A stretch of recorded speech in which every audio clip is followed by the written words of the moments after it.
know if anybody will join me.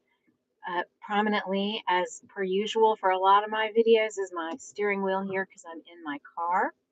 And I only have a few minutes to go live today, but it's been so long since I've uploaded any kind of video or done a live or anything like that. I'm trying to keep my eye on the camera, which is that little dot on my phone. In any case, um, I am still here. I am still a flawed carnivore. So carnivore is the basis of my diet, but I have done, cheating even in the month of January when everybody's all getting on track.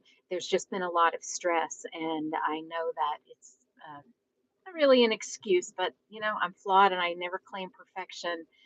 And I also never give up. I'm not, I don't ever give up. I watched a recent video maybe a couple weeks ago from Delighted to Meet You. She's one of my favorite carnivore channels, and she talks about kind of some of the ways she went off the rails. And oh my gosh, it resonated with me so much. And she put a lot of work into that video. Head on over to her channel and check that out. I just, it really resonated with me, and I appreciate so much her straightforwardness and her honesty about, trying to optimize her own health and life this way, and weight and everything. I have weight to lose. I didn't gain any weight over the holidays, I don't think. I didn't weigh myself, but my clothes fit the same. I have put a little bit of weight on in January, but I'm getting back to it in February. Yesterday and today have been pretty good. And I was reminded this morning, I think, or yesterday afternoon, something of the Bible verse about you won't be given any temptation beyond what you can bear, which is like, okay, um, so that's like a kind of calling out. That means there's no excuse, although I'm again flawed. I don't have unrealistic expectations, but also, I mean, let's not kid ourselves. Things are, you know, maybe I'm still, loved by God and everything. If I make food an idol, or turn to it for comfort or something, before going to God. But the fact is that the bites of sugar have consequences. The bites of carbs have consequences that are real, because we live in a material world, and these things are real, and you can't just ignore them. So I know that. And anyway, so I've I've gotten myself together a little bit for February. I will say that um, I'm under a lot. I have a lot of stress. I just have a lot of stress. Um, uh, and I don't like it. I don't like it one bit. I have stress of just life. A lot of you have had similar stresses, and I won't go into details about those. But my family's okay. Everybody's healthy. My home is intact. All that kind of thing. Just a lot of just stress. Our This past Saturday, on top of just regular walking around stress that I have, our dog died, and oh my gosh, he was the best dog ever.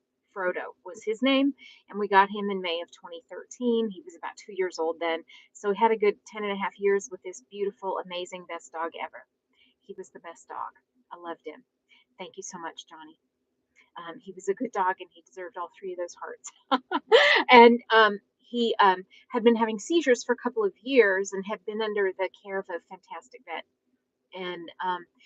And Friday morning, he was not himself at all. He only wanted to walk about half a block. And um, Hey, chronically carnivore. Yeah, I've been trying to pop into people's comments and stuff on YouTube, but I've missed everybody so much. Anyway, so our dog, we took him to the vet on Friday and found out that he had lung cancer. And wow. And the vet doesn't think it was the primary tumor in the lungs. She thinks it came from somewhere else. So now we were wondering if what he had maybe was a brain tumor causing the seizures that had been slow growing, because he'd been having seizures for a couple of years at least. And then it eventually metastasized to the lungs. And so we took him back home. We were just trying to think about what to do. And Saturday morning, she had given us some steroids to maybe perk him back up. And she said, well, she gave us instructions. I won't get into all that. And by Saturday morning, he was not perked up. He still couldn't breathe. So we thought, well, we need to go say goodbye. So we put him in the car to say goodbye. And he and my husband were just best friends, best buddies. And I drove, and my husband was in the back seat with the dog, and the dog was laying down with his head in my husband's lap. And we were almost at the vet. My husband took off the dog's collars. He had two collars on and put the collars up in the front seat. And then our dog took his last breaths that way, and his heart continued to beat a little bit until we got to the vet, and she came out to the car to listen to his heart, and it stopped beating while she was listening. And she was so great, and my husband said to her, he waited for you. He waited for his heart to stop beating till you could come out and say goodbye. I don't know if any of that's true. It might be, I don't know. But so we didn't have to actually make the decision about putting him down. He said goodbye to us on the way to the vet, and I'm thankful for that dog. And we've got another, a girl dog who's a little smaller. She's about 45 pounds, 50 pounds maybe. So she's trying to learn how to be top dog in the house now. She's only 6. She's in great health. So that was sad. And then a couple of days ago, a very dear friend of mine lost her husband in a motorcycle accident. And I mean, she's got 5 grown kids, and they were enjoying the kind of empty nest life. And uh, so I've been helping her out. I've been blessed to be able to spend some time with her and help. And she's also got a big support group, and all 5 of her children have come home, and they're surrounding her right now, and they're making some decisions and all of that. So I'm not going to name her anything, but God knows who she is. If any of you are praying sort, please send up a prayer for her. She's devastated, imaginably so. She is a woman of faith, though, and can receive divine comfort if we pray for her. And anyway, so that's what's been going on. I did, kind of let in January. I just want to talk a little bit about kind of where my headspace was in January to see if anybody has related to this. First of all, I'd love to know in comments or in chat, have you been able? Well, how were your holidays in terms of your eating? Are you at peace with where you were? I had a little bit of cheating over the holidays, wasn't too bad. I continued it into January just to cope with stress. I do not like this time of year post Christmas. I hate it. Um, were you guys able to kind of start? Thank you so much, Leah. Thank you. Thank you. Man, I appreciate that, and I know she will. Um, the has everybody been able to sort of get right in January and get your diet clean? Or are you still struggling? Um, or are you at a different, are you going to just let yourself be on the struggle bus, or had you kind of conquered a lot of these struggles? I'd like to know. And if anybody's where I am at, please let me know. I didn't stop. The kind of, I'd be out and feeling bummed or stressed. Cheated, I admit, but don't let speed. But that's right. Don't let speed bumps become stop signs. That's right. That's right. I mean, I might struggle every day. I might mess up every day, but I'm gonna start over every day. And the scripture says His mercies are new every morning. Not every morning unless you really disappoint God. They're new every morning, and so I'm gonna cling to that. But of course, I do hope for um, more prolonged periods of time where I can be a good steward of the body that God has given me to walk this earth. Hey, Wick. Oh, so good to see you. Great to see you. Um, so I want to increase in my stewardship. It's important. I see people that have to spend money that's unnecessary for health problems that are caused by what we choose to eat and how we choose to live our lives. And I don't want to do that. I really don't. I want to be a blessing to my family. I want to be a blessing to my friends. So February is kind of my new month, and the only thing I'm going to promise is that I'm going to just cling to my source of spiritual strength, God. And that's what I'm going to promise. Can't promise I won't mess up. I hope not to. I mean, like, I'm not holding like some kind of margin for just in case I want cake tomorrow or whatever. I'm not doing that. But I'm not promising that I have a supernatural ability that I clearly don't have. I know that God is with me. Uh, but I do feel swelling in my joints. I did gain weight back in January. I don't feel good. Um, Leah did okay through the holidays and on a steady downhill slide. It's so hard to get back on track. it's a whole lot harder. That is another thing, harder than when you first started. I've experienced that as well. In fact, on many diets, um, it's like you do great. I've been on other what I'd call successful diets because they were good for the time of the diet and they were good for a period of time after, and then something happens, and then you just fall harder, you crash harder. And I have mentioned this before on my channel. I heard a guy say that, and he deals with alcohol addiction and drug addiction. He's a certified counselor for those things and has that in his past. He says that while you're in recovery, your addiction is doing push ups. And that's why we'll read about a celebrity who, they're an addict and then they get sober and they are in recovery, and then they die.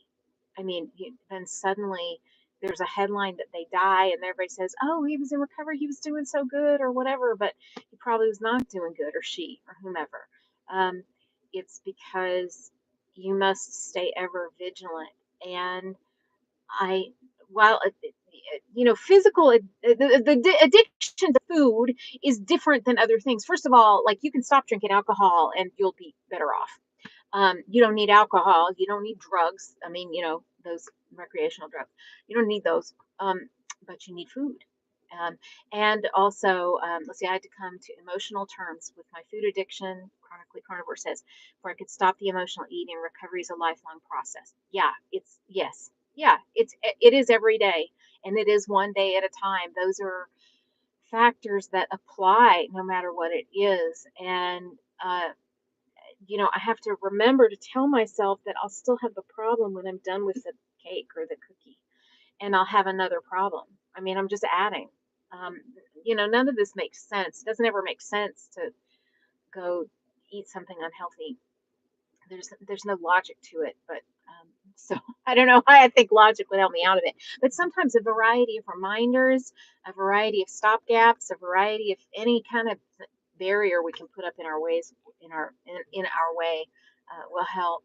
I did run into the store right now to run a quick errand, and I had been like letting myself get a little you know, chocolate covered Santa marshmallow thing or whatever. Those all those things. But I didn't do that today. I didn't. I just got a couple things to drink, and they don't have sugar in them, so it's okay. Because I'm going over to my friend's house to spend the afternoon with her. So I walked right out of there. Really, part of it is also just telling myself to grow up, grow up.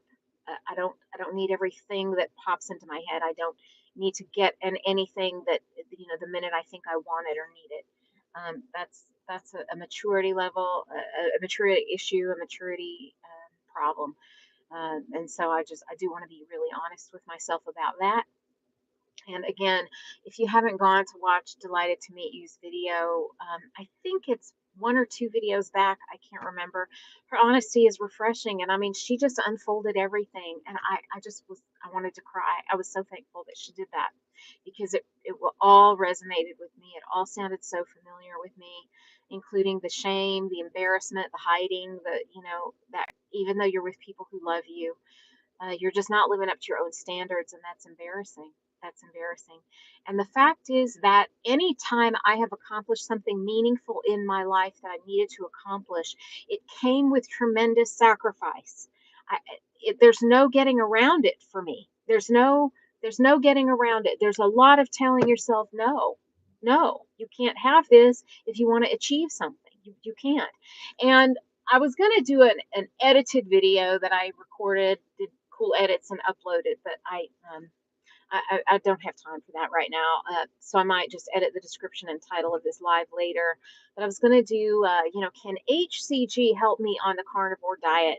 And, like all of our YouTube titles have to be, people would be like, no, and then they'd want to watch and comment. But here's what I mean by that. I'm not going to get back on HCG, although I'm a defender of the HCG diet, unlike a lot of people. I'm not going to get back on HCG, but I am going to go back and examine the mentality that I had each time I did the HCG diet, because you cannot cheat on that diet. You can't, or it will ruin it. The stakes are high. It's higher than if I'm on carnivore and then decide to go get a cookie one day and then kind of get back on track. If you cheat on HCG, it's a much more drastic effect. And so the stakes are higher to be compliant. Well, in the summer of 2020, I did the HCG diet for 110 days. For 110 days, I had no sugar, I had no grains, nothing that wasn't on the HCG diet. And in fact, really all I had for 110 days was a steak every day, a sirloin steak, because you have to go low fat, and an apple because a fruit serving is allowed on the HCG diet. That's what I had every day, and I didn't deviate from that. And I lost 50 pounds, and I kept that 50 pounds off for a year at least, or maybe two. Maybe I gained a little bit back, just kind of my body rebounding a little bit, but I didn't go off the rails. Yeah, maybe almost 2 years. I kept that off.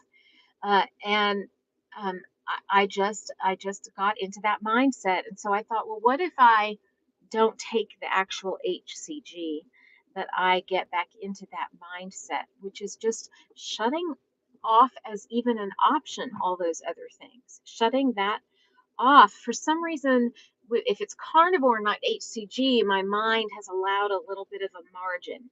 And so I'm really trying to hack the mentality here.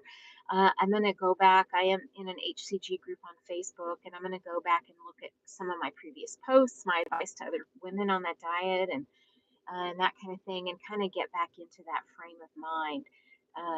And because it's time and I can do it. I've done it before. I've done 60-day rounds of HCG before. I did that 120-day round. I've done 75-day rounds. I've done just 3-week rounds. I have been able to access that mentality before. I can do it. I can do it. It's just that I guess I'm a little permissive with myself when there's not the HCG product at stake, and or immediate and disastrous consequences at stake. But look, I'm still paying the consequences. It's just slower. I'm still paying the same consequences. I'm gonna have to go back and rewatch this this part of my own life. I'm still paying consequences. You, life isn't consequence free. And then I even see conversations in carnivore community about how lax or tight to be with the diet, as if there's some kind of rule everybody needs to be looking for and everybody's arguing over it. The fact is that I can't say how your body will respond to the choices that you make. There is a truth about whether a food is healthy or not. Then there are foods that may or may not affect some of us more than others. And then there are foods that are toxic for everybody.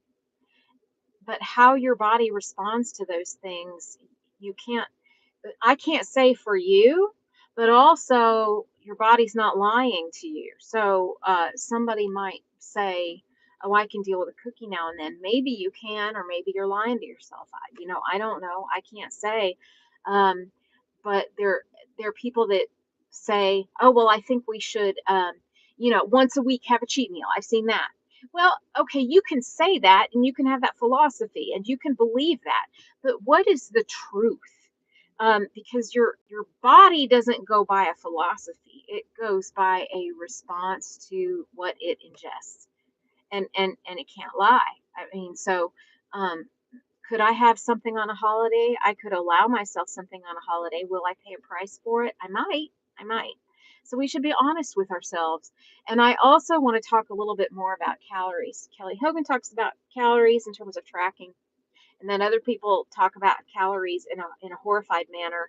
And I think a lot of people are saying the same thing, and there's this fake fight out there about calories. I lost 9 pounds when I counted calories in one of Kelly Hogan's support groups. I did. I we are horrified by calories, but the fact is that it is a way we have that's kind of a uniform way to measure the amount of food that we're eating. Is it the most important thing I should count? No, not by any stretch of the imagination. But Kelly Hogan uses it as a way to somehow keep track, like know what you're doing. And I do think more information is good. It's good information. Do I think I should ever use calorie some kind of calorie counting to determine how much I eat. No, I think we should look at what we ate. And then sometimes if we're feeling off track, evaluate that. I should know how much steak I ate yesterday because it's helpful, right? And then how did I feel when I ate that? Could I, um, okay, and then am I lying to myself about how much I'm eating? A lot of women, Kelly Hogan says a lot of women eat too little. Some of us do, some eat too much. Some of us are not eating the right amount of food. And anybody that's in the carnivore space that's advocating for some kind of calorie observance, most of those people I have seen they don't use calories to limit what you eat in terms of calorie count. It's to evaluate. It's one tool so that you know you're eating enough. First of all, that's the main thing. Because when I started counting my calories with Kelly Hogan, I ended up adding 300 calories a day and then started losing weight. And so she sees that with a lot of people. It's a tool and it's a metric. I don't think anybody, including Kelly Hogan, is under the impression that a calorie is a material thing. It's just kind of a way that we have to measure. We can write that down and see, how much am I getting enough energy of the right kind? Am I eating too much for me? Am I eating not enough for me? So I don't freak out at the calorie conversation, and I understand why Kelly Hogan uses it, and I understand why people are skeptical about it. I I just am one to think that that information is not a bad thing. If I write down, do you think doing another month in Kelly's boot camp group would get you back to where you want to be? Yeah, Leah, I want to do that. It's not in the budget at the moment, but maybe later this spring I'll do it. I'm gonna sweep out my brain. I'm under high stress right now. I can't put something else on my calendar right now, and I can't put something else in my budget right now. But I am looking back at that because I did like her support groups. And Kelly Hogan works hard to give people a lot of tools, and she has done a lot of research. She's done a lot of research about the physical aspects of this diet, the mental game, and it is worth it. She's done a lot of work. And here's the thing, you can find anything for free on the internet, right? If you look. But uh, I learned this when my husband and I were trying to convert his business to online in terms of funneling and getting people, into higher levels of support groups and seeing what people would pay for, is that there's you give away your best information for free, but what people actually pay for is organization because it saves them time, it helps their brain wrap around it, all of that. So that's what Kelly Hogan does, and I find that to be true, and it is valuable. Kelly takes a lot of information and she condenses it for us so that I don't have to spend 6 hours online looking at people talk about dopamine receptors, looking at the psychology behind this, um, all of that. Kelly Hogan has done all of that and has consolidated it for people and then put it in a private group where you can kind of trust the situation a little bit. So I do recommend her support group if you've got an hour a week and you've got $50 in your budget. Um, she's great. So I might do it. I can't do it quite yet. And so I'm going to start keeping track and writing some things down, I think, as soon as I can get to it. Right now, what I'm doing is, can I just get through a day with no carbs and no sugar? I need to just get through a couple days and let my mind calm down. I'm sure that my anxiety response to just life has been because also I'm inflaming my brain a little bit with these choices. Um, Again, I haven't binged or anything, but it's been too much. I'm consoling myself by saying I haven't binged, but look, my joints are swollen. I put weight back on. I don't feel like I look good. I clearly have gained weight, so it is what it is. So can I do this? So I'm going to be kind of going back through my mentality, my mental game, and just maybe pretending, not pretending. I want to be truthful to myself, acting like I'm going to go on HCG, but without the drops. It'll be more calories a day, but I've really got to say goodbye and cut out all the margins that I had allowed for myself. I'm I've got to go see my friend now. I'm going to go spend the afternoon with her. Um, and my friend who lost her husband again. Y'all pray for her. A couple of y'all has said you would, and I appreciate that so much. I will check back in. I might have to just do live streams for a while, just because I don't have time to edit and everything. I appreciate everybody checking in, and I'll go live soon. Um, again, short, in a couple few days, so that we can check back in with each other. But please comment about where you are. I'd like to pray for you guys as well, where your head game is with all of this, what you've been doing, how you've been feeling, how your year has started out. I want to hear from you guys and hear updates from you. And let's just stay in touch and let's continue to support each other. Also, want to give a shout out to Larry and Cassie, semi-retired Bob, intentional carnivore Sean White, Kip, carnivore Kip, and many of the other carnivores. Check in with them, watch their videos. They work hard and they're trying to keep their lives changed by this. And I just appreciate everybody in this community. Love y'all so much. Talk to you later. Bye bye.